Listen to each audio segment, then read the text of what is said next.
আসসালামু আলাইকুম রহমতুল্লাহি ওয়া বারাকাতুহু। সম্মানিত দর্শক, আমরা সবাই জানি যে আমাদের দেশের অর্থনীতি খুব খারাপ অবস্থার মধ্যে আছে।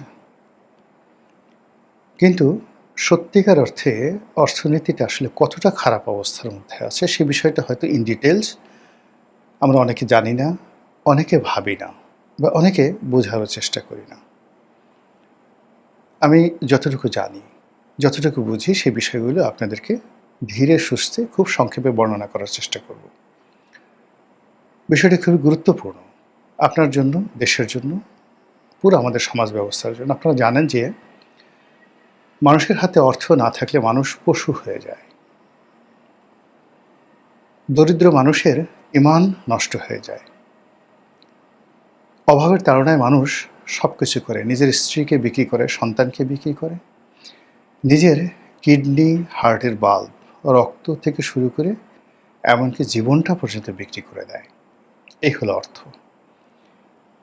কাজেই একটা রাষ্ট্রের অর্থ এতটা গুরুত্বপূর্ণ যে এই অর্থের জন্য কখনো কখনো কোনো রাষ্ট্র পাগল হয়ে যায়, রাজা নিজের জীবন বাজি ধরে অন্য রাষ্ট্র আক্রমণ করে কেবলমাত্র সেই রাষ্ট্রের ধনসম্পদ লুণ্ঠন করার জন্য।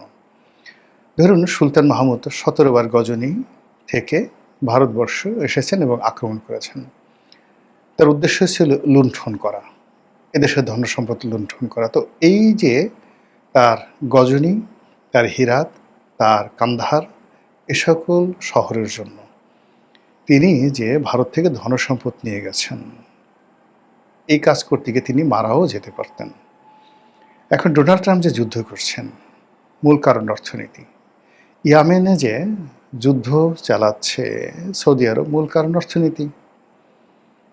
আপনি যদি ইউক্রেন এবং রাশিয়ার যুদ্ধ ধরেন, সেটাও কিন্তু অর্থনীতি।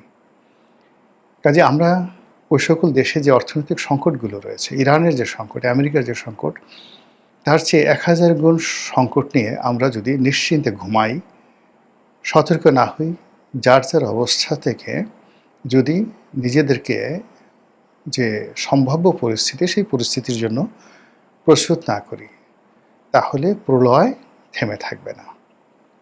সবার আগে বলি যে আমাদের অর্থনীতির দুটো ধারা আছে। একটি হলো সামষ্টিক, আর একটি হলো ব্যষ্টিক।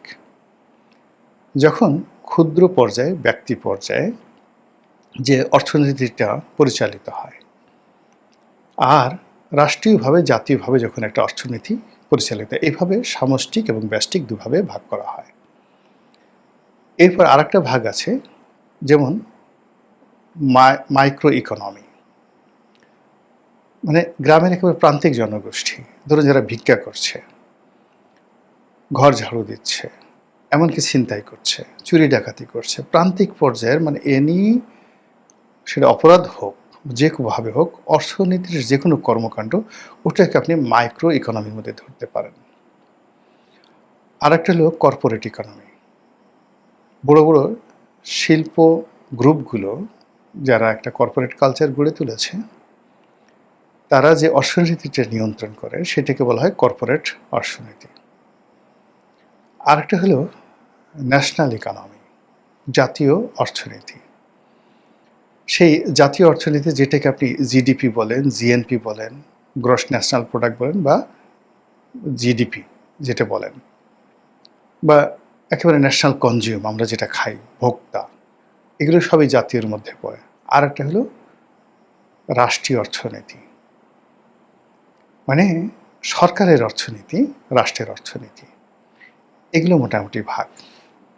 এখন একটা দেশে যখন অনেকগুলো অর্থনীতি এভাবে ধরেন, আবার সেগুলো যদি আপনি সাব সেক্টর করেন, কৃষি করেন, কুটির শিল্প করেন, বৃহৎ শিল্প করেন, ট্রেড অ্যান্ড কমার্স করেন, মানে এরকম অন্ততপক্ষে আপনি অর্থনীতিকে ১০০টা ভাগ করতে পারেন, যে সূত্র থেকে আমরা টাকা পাই, রাষ্ট্র টাকা পায়, দেশ চলে, বিদেশ চলে, আমরা বৈদেশিক ঋণ মানে পরিশোধ করি এবং বিদেশ থেকে ঋণ পাই, ওইগুলোর মানে।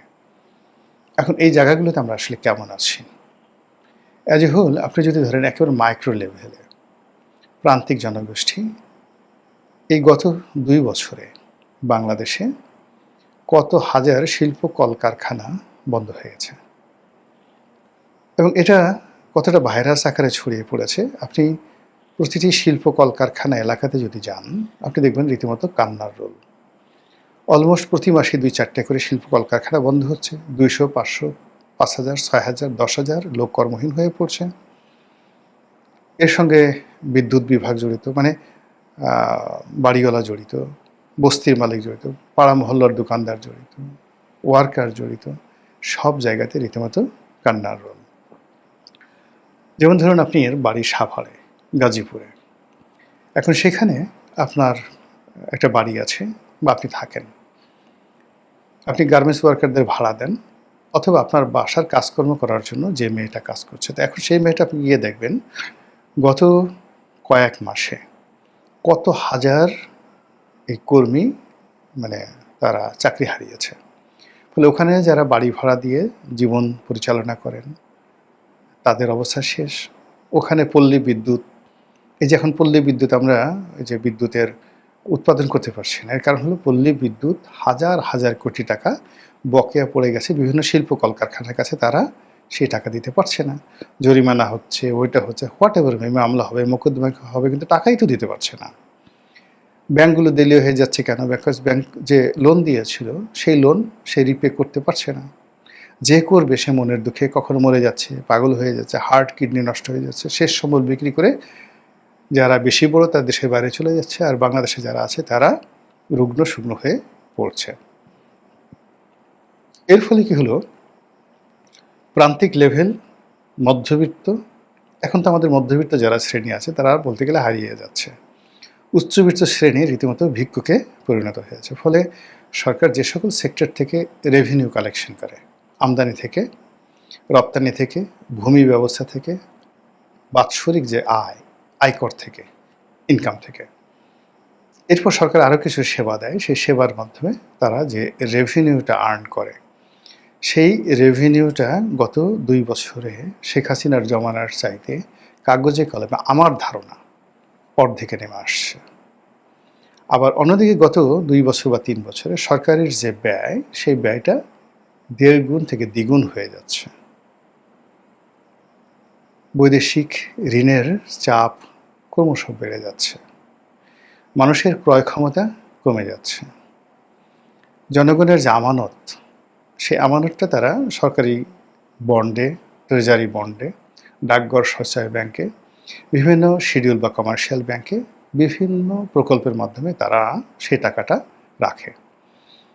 এখানে যে কী পরিমাণ ধস নেমেছে, অনেকগুলো ব্যাংক না হলেও ৩ থেকে ৪ লক্ষ কোটি টাকার আমানত তারা ফেরত দিতে পারছে না, সুদ দিতে পারছে না, মুনাফা দিতে পারছে না, আসল টাকা দিতে পারছে না, এবং অনেক মানুষ তার জীবনের শেষ সম্বল, এমনকি দেখা গেল যে প্রাইভেট ব্যাংক থেকে সে সরকারি সঞ্চয়পত্র কিনেছে, সেই সরকারি সঞ্চয়পত্রের যে ভাঙাবে বা সেই সুদটা নেবে, এটাও পারছে না প্রাইভেট ব্যাংকের ওই দেউলিয়াত্বে পড়ার কারণে।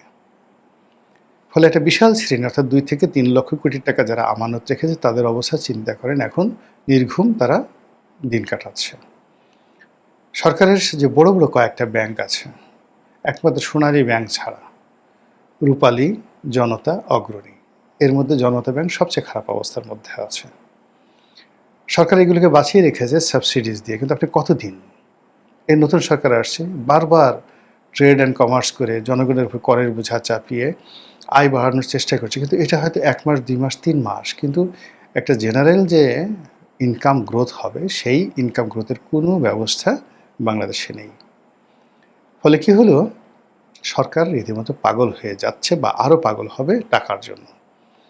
এখন হয়তো স্থানীয় ব্যাংক ব্যবস্থা থেকে লোন নিয়ে মুদ্রা ছাপিয়ে, বাংলাদেশ ব্যাংক নতুন মুদ্রা ছাপিয়ে সরকারকে সাপোর্ট দেবে।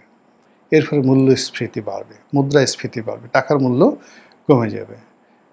যে সকল দেশে মানে এইভাবে টাকা, যেমন ইরানে এই ঘটনাটা ঘটেছে যুদ্ধের আগে, যে সেখানে দেখা গেল যে এর আগে কোরিয়াতে হয়েছিল, ব্যাংককে হয়েছিল, সিঙ্গাপুর হয়েছিল, এরকম যখন মূল্যস্ফীতি হয় এবং মুদ্রাস্ফীতি হয়, অর্থাৎ জিনিসপত্রের দাম বেড়ে যায় আর টাকার ভ্যালু কমে যায়, তখন আজকে একটা ইলিশ মাছ আপনি ধরুন, গত বছর যে ইলিশ মাছ আপনি কিনেছেন, ১ কেজি ওজনের একটা ইলিশ মাছ 1700 টাকা করে গত বছর 2025 সনে। 26 সনে এসে এখন 1 কেজি ওজনের একটা ইলিশ মাছ কিনতে আপনাকে 3000 টাকা লাগছে, তাও আপনি পাচ্ছেন না। What does it means? যে আপনার টাকার মূল্য অর্ধেক হয়ে গেছে। 2 নম্বর হলো যে গত বছর যে কজন মানুষ ইলিশ মাছ খেতে পারত, এই বছর সেটা পারছে না। তো এই যে মানুষের কনজিউম কমে যাচ্ছে, মানুষ কম খেতে পারছে, ফলে তার চিন্তা কমে যাচ্ছে, শ্রমশক্তি কমে যাচ্ছে, স্বপ্ন কমে যাচ্ছে এবং বিনিয়োগ কমে যাচ্ছে। গত একটা বছরে আমি নিজে অন্ততপক্ষে 20 থেকে 25 জন যারা আমার সঙ্গে ব্যবসা বাণিজ্যে সম্পৃক্ত, যাদেরকে আমি গত 10 বছর যাবৎ চিনি, কখনোই তারা লেনদেনে এদিক ওদিক করেনি। সেই মানুষগুলো এখন পালিয়ে বেড়াচ্ছে, টাকা দিতে পারছে না, যে যার অবস্থানে রীতিমতো দেউলিয়া হয়ে পড়েছে। ঢাকা শহরে যারা বাড়ি ভাড়া দিয়ে খান, তারা বুঝতে পারছেন যে কত ধানে কত চাল। অন্যদিকে যারা বাড়ি ভাড়া দিয়ে থাকেন, তারাও বুঝতে পারছেন যে কত ধানে কত চাল। সব মিলিয়ে সরকারের যে অর্থনীতি, সেই অর্থনীতির জায়গাটা অনেকটা বলতে গেলে ছক্কা ছয়ফুরের মতো হয়ে গেছে। ছক্কা ছয়ফুরকে আপনাদের সবাই ছিলেন সিলেটের সেই প্রেসিডেন্ট সাহেব, যে কোনো নির্বাচনে এলে তিনি দাঁড়াতেন এবং সবার শেষে একেবারে সিলেট সদর যে উপজেলা, সেই উপজেলার চেয়ারম্যান তিনি জনগণ রাগ করে দিয়ে দিল। তিনি মূলত একজন ঠেলাগাড়ি, তার 2টো ঠেলাগাড়ি ছিল, সেই ঠেলাগাড়ি তিনি ভাড়া দিয়ে চালাতেন এবং মজার মজার কথাবার্তা বলতেন, কিন্তু কাজের কাজ। মানে এখন এই যুগে আমরা যাদেরকে নিয়ে ট্রল করি, ওইরকমই একজন, এখন যেমন 10 জন ট্রল করা ব্যক্তি আছে, ওই সময়টাতে সারা বাংলাদেশে হয়তো ছক্কা ছয়ফুর একজন ছিলেন। এখন আমাদের টোটাল অর্থনীতিটা ঠিক ওইরকম একটা ছক্কা ছয়ফুর পর্যায়ে চলে গেছে। আমাদেরকে ওয়ার্ল্ড ব্যাংক, IMF তারা ঋণ দিতে চাচ্ছে না। আবার ওদিকে IMF, ওয়ার্ল্ড ব্যাংক আগের সরকারের আমলে আমরা যে একটা মধ্যবিত্ত রাষ্ট্র, মিডল ইনকাম জেনারেটিং কান্ট্রিতে পরিণত হয়ে যাচ্ছিলাম। এখন সেই জায়গাতে আমরা চাচ্ছি যে না, আমরা এখন ওই জায়গাতে নয়, আমরা এখনও মানে নিম্নবিত্ত বা LDC, লেস ডেভেলপমেন্ট কান্ট্রিসে আমরা থাকব, যাতে আমরা ট্যাক্স বেনিফিট পাই। তো এইভাবে আসলে অর্থনীতির টানাটানি।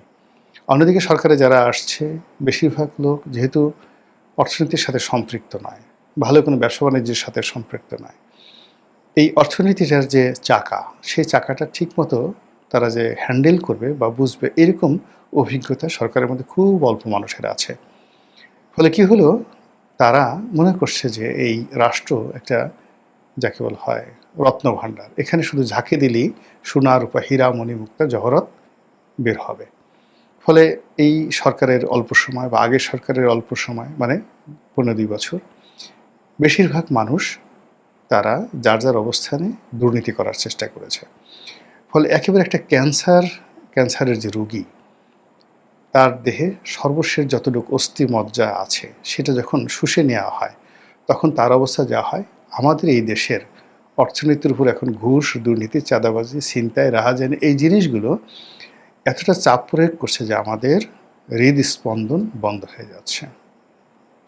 এরকম একটা পরিস্থিতিতে কি হয়, ম্যালথাসের সূত্র কি বলে, কিংবা আমাদের এই দেশের নেক্সট পরিণতিটা কি, এই ব্যাপারে ওয়ার্ল্ড ব্যাংক ধরেন 2024 সনে 23 সনে কি ফোকাস দিয়েছিল যে আমরা কোথায় যাচ্ছি। মনে আছে যে স্বয়ং প্রধানমন্ত্রী, সাবেক প্রধানমন্ত্রী শেখ হাসিনা বলেছিলেন যে আমরা একটা দুর্ভিক্ষের মুখোমুখি হতে চলেছি। এটা 2024 সনে তিনি জানুয়ারি ফেব্রুয়ারি মাসে এই কথা বলেছিলেন। এর কারণ হলো 2023 সনে এরকম একটা দুর্ভিক্ষের ব্যাপারে কিন্তু ফোকাস করা হয়েছিল। আর যখন দুর্ভিক্ষ হয়, তখন সেখানে সামাজিক অপরাধ মারাত্মকভাবে বেড়ে যায়, আরও হাজার রকম সমস্যা বেড়ে যায়। তো সেই সমস্যাগুলো এখন চারিদিক থেকে যেভাবে কিলবিল করছে, আর ঠিক সেই সময়টাতে আমরা রাষ্ট্রপতি কে হবেন এটা নিয়ে মাথা ঘামাচ্ছি, জুলাই যোদ্ধারা কি ভাতা পাবেন, মানে আর জুলাই জাদুঘরে কার মূর্তি দেওয়া হলো, কার মূর্তি দেওয়া হলো না, কার মূর্তি নামানো হবে, কার মূর্তি উঠানো হবে, এই বিষয়গুলো নিয়ে আমরা ফাইট করছি। মহান আল্লাহ আমাদের সবাইকে হেদায়েত দান করুন এবং হেফাজত করুন। আসসালামু আলাইকুম রহমতুল্লাহি ওয়া বারাকাতুহু।